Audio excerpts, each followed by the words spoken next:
Elazığ'ın Ağın ilçesinde İl Tarım ve Orman Müdürlüğü koordinesinde yöresel leblebi yapımı programı düzenlendi.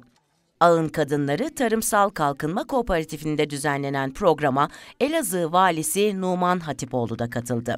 Ağın leblebisi de kendine has bir yapım usulü ve tadıyla çok daha fazla pazar bulur diye temenni ediyorum. Hatipoğlu, Ağın leblebisinin ulusal pazarda yer bulabileceğini ifade etti. Hemen hemen her misafirimize Ağın leblebisini, daha doğrusu Ağın Kadın Kooperatifimizin ürettiği leblebiyi ikram ediyorum. İnşallah bu anlamda ürün çeşitlilikleri ve ülkemizin ulusal pazarlarına ulaşımı noktasında da çeşitli görüşmelerimiz var. Arkadaşlarımız da devam ediyorlar.